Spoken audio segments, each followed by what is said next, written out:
नमस्कार, जय हिंद दोस्तों आज हम देखने वाले हैं आपका आरआरबी ग्रुप डी का प्रैक्टिस सेट हम देखने वाले हैं। दोस्तों आप देखेंगे तो ये आपका 19/9/2022 को ये आपका पेपर हुआ था। ये आपका साइंस का यानी शिफ्ट 3 का है, यानी साइंस का आपका जो है एमसीक्यू होने वाला है। यहाँ पे देखेंगे तो रेलवे सामान्य विज्ञान, जो कि इस किताब में खासियत आपको ये देखने को मिलेगा कि आपको इसमें देखिए year wise and set wise आपको क्वेश्चन बैंक मिल जाएगा।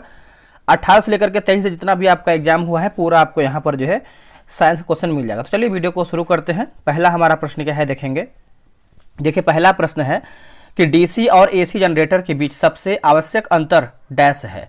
देखिए सबसे आवश्यक अंतर की बात कर लेते हैं तो इसका आंसर क्या होगा बताइए। इसका आंसर आपको हो जाएगा ऑप्शन नंबर 3 हो जाएगा। देखिए डीसी जनरेटर में अस्थायी चुंबक होता है और एसी में जो है विद्युत चुंबक होता है। तो आंसर देखेंगे तो पहले का जो है ऑप्शन नंबर 3 सही होगा। अगला प्रश्न है क्वेश्चन नंबर 2 देखेंगे। देखिए निम्नांकित आकृति मानव के विकाणु है ना, विकाणु को दर्शाती है। कौन सा भाग जो है संग्रह नलिका है। इनमें से कौन सा भाग जो है आपका संग्रह नलिका है। तो ऑप्शन नंबर 4 हो जाएगा, यानी क्षेत्र 1 हो जाएगा। ठीक है, आपके यहाँ जो ऑप्शन नंबर 4 हो जाएगा क्षेत्र 1। चलिए आगे बढ़ेंगे। अगला हमारा प्रश्न है देखिए HIV एड्स विषाणु का संक्रमण डैश नहीं हो सकता है। संक्रमण दोस्तों जो है किससे नहीं हो सकता है। तो देखिए आंसर आपको मिल गया होगा। तीसरे का देखेंगे तो हाथ मिलाने से जो है आपका HIV नहीं होता है। बाकी स्तनपान से होता है, यौन संपर्क से होता है और रक्त आधान से भी आपको जो है देखने को मिलता है। नेक्स्ट क्वेश्चन है कि उस प्रक्रिया का नाम बताइए जिसके द्वारा कोशिका झिल्ली में गैसीय विनिमय होता है। कोशिका झिल्ली दोस्तों जो आपका गैसीय विनिमय होता है। तो इसका आंसर हो जाएगा चौथे का ऑप्शन नंबर 3 हो जाएगा। विसरण जो है राइट हो जाएगा, विसरण है ना, ऑप्शन नंबर 3 होगा विसरण। नेक्स्ट है कि मान लीजिए कि दो परिपथ ए और बी हैं जिनमें से प्रत्येक 6 प्रतिरोध हैं और उनमें से प्रत्येक परिपथ का प्रतिरोध क्रमशः RA और RB है। प्रत्येक परिपथ में प्रतिरोधों को इस प्रकार संयोजित किया गया है कि प्रत्येक परिपथ का निवल प्रतिरोध न्यूनतम हो। अब नगर ने आंतरिक प्रतिरोध वाली 20 वोल्ट की एक बैटरी को अलग अलग प्रत्येक परिपथ में जोड़ने पर परिपथ ए और परिपथ बी द्वारा कर्षित धाराएं क्रमशः 6A और 8A, RA और RB के मान क्या होंगे। तो आंसर आपका जो है पांचवे का ऑप्शन नंबर जो है दूसरा सही उत्तर हो जाएगा। आप इसको याद रखिएगा। चलिए आगे बढ़ेंगे। देखिए सोडियम क्लोराइड के जलीय विलयन के वैद्युत अपघटन के दौरान क्रमशः एनोड और कैथोड पर निम्न में से कौन सी गैस जो है उत्पन्न होती है। देखिए गैस की बात कर लेते हैं तो इसका आंसर जो है आपका 6 का हो जाएगा, ऑप्शन नंबर 4 होगा। एनोड पर Cl2 गैस और कैथोड पर H2 गैस है ना, ऑप्शन नंबर जो है आपका 6 का ऑप्शन नंबर 4 सही होगा। देखिए आकाश है ना, आकाश नीला दिखाई देता है दोस्तों, आकाश जो है नीला दिखाई पड़ता है।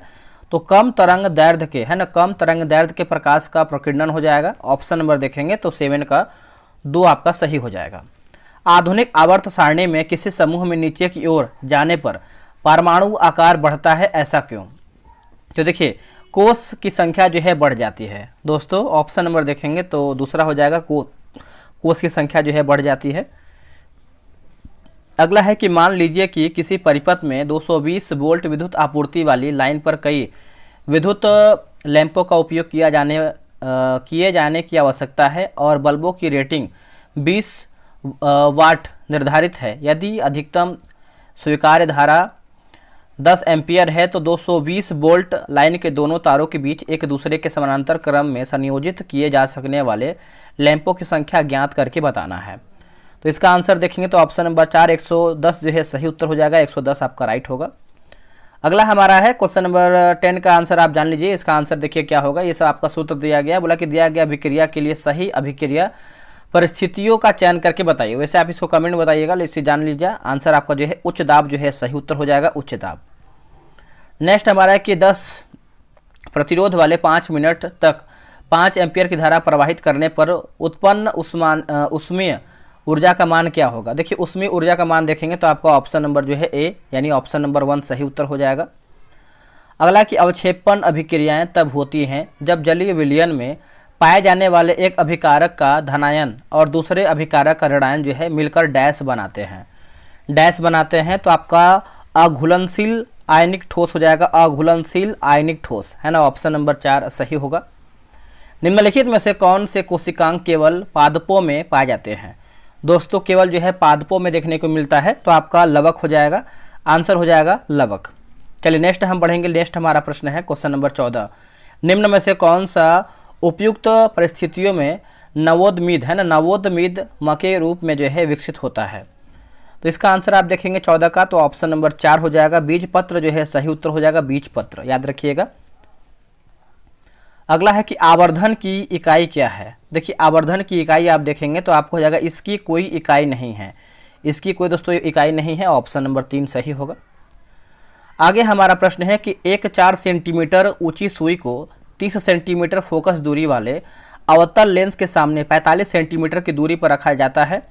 सुई के प्रतिबिंब की ऊंचाई कितनी होगी? देखिए सुई के प्रतिबिंब की इकाई की बात कर लेते हैं तो 1.9 सेंटीमीटर हो जाएगा, आप इसको याद रखिएगा, ऑप्शन नंबर 3 सही होगा। नेक्स्ट है आपका 15 प्रतिरोध वाली कुंडली ए और 5 प्रतिरोध वाली कुंडली बी को समय के साथ परिवर्तनशील चुंबकीय क्षेत्र के प्रभाव में रखे जाने पर इन कुंडलियों में प्रेरित धारा डैश होगी।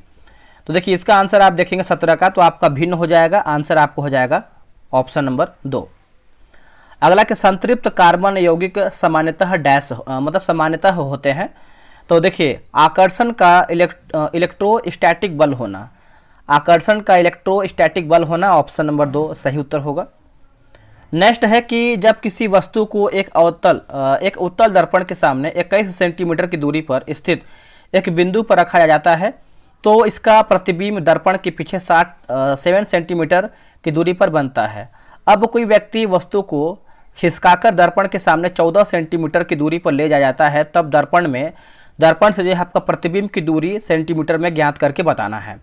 तो इसका हो जाएगा +6 हो जाएगा, ऑप्शन नंबर देखेंगे तो 3 सही उत्तर होगा, ऑप्शन नंबर 3 हो जाएगा। देखिए सिल्वर नाइट्रेट के जलीय विलयन को सोडियम क्लोराइड विलयन में मिलाए जाने पर क्या होता है? तो देखिए सिल्वर क्लोराइड का सफ़ेद अवक्षेप उत्पन्न होता है, ऑप्शन नंबर देखेंगे तो 20 का जो है आपका ऑप्शन नंबर 2 सही हो जाएगा। नेक्स्ट हमारा है कि हड्डी की कोशिकाएं एक कठोर मैट्रिक्स में सन्निहित होती हैं तो बनी होती हैं किसकी? तो ये बनी होती हैं पोटेशियम और कैल्शियम की बनी होती हैं, पोटेशियम और कैल्शियम की। दोस्तों 21 आप सेट देखे होंगे तो समाप्त हो गया है आपका जीएस का। तो आप लोग कितना प्रश्न सही किए हैं कमेंट कीजिएगा। वैसे बहुत ही बेहतरीन किताब है, आप चाहें तो मार्केट से बाई कर सकते हैं या फिर आपको ऑनलाइन बाई करना है तो डिस्क्रिप्शन में आपको लिंक मिल जाएगा, आप क्लिक करके जो है इसको आप बाई कर सकते हैं। चलिए आज के लिए इतना ही, जय हिंद।